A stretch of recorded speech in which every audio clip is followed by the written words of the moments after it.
கிறிஸ்துவுக்குள் பிரியமானவர்களே, இந்த புதிய காலை பொழுதிலே உங்களை சந்திப்பதில் மிகவும் மகிழ்ச்சி அடைகிறேன். இன்றைக்கு நம்மை சுற்றி அநேகரை நாம் பார்க்கிறோம். அதில் அநேகர் எப்படிப்பட்டவர்களாக இருக்கிறார்கள் என்று சொன்னால், தாங்கள் பேசினால் அவர்கள் பேசுவதை நிறுத்த சொல்வதற்கு ஒரு ஆள் தேவையாக இருக்கிறது. அவனமாக பேசக்கூடியவர்கள் உண்டு, அதிக சொற்களை வாரி இறைக்கிறவர்கள் உண்டு. ஆனால் வேதத்தில் ஒரு வசனம் குணமாய் சொல்லுகிறது. நீதிமொழிகள் 10வது அதிகாரம் 19ஆம் வசனம், சொற்களின் மிகுதியினால் பாவம் இல்லாமல் போகாது. ஒருவேளை நீங்களாக இருக்கலாம், நானாக இருக்கலாம். வேதம் எல்லாருக்கும் ஒரே காரியத்தை சொல்லுகிறது.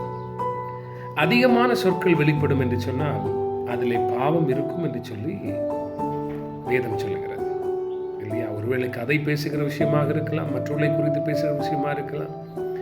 எந்த விஷயத்தை குறித்து பேசினாலும் சொற்கள் அதிகமாக அதிகமாக அதில் எப்படியாவது பாவம் பிறந்து விடும் என்று சொல்லி வேதம் சொல்லுகிறது.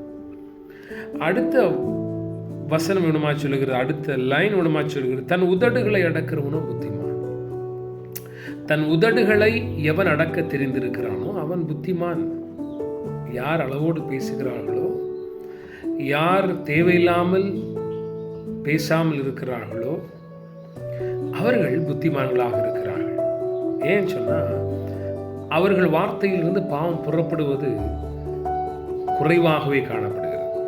ஆகவே அருமையான தேவனுடைய பிள்ளைகளே, ஒருவேளை இந்த நாட்களில் என்னுடைய வார்த்தைகள் அதிகமாக இருக்கிறது, நான் பேசினால் நிறுத்த முடியவில்லை, ஓடிக்கொண்டே இருக்கிறேன் அப்படின்னு சொல்லியிருக்கலாம். நீங்கள் தேவ சமூகத்தில், ஆண்டவரே என்னுடைய வார்த்தைகள் குறைவானதாக இருக்கட்டும், என்னுடைய நாவு என்ன சொல்லுகிறது, என் உதடு அடக்கப்படட்டும், என் புத்திமானாவதற்கு உதவி செய்யுங்க அப்படி சொல்லி இந்த நாளில் தேவ சமூகத்தில் கேட்போம். கர்த்தர் உங்களை ஆசீர்வதிப்பார். God bless you.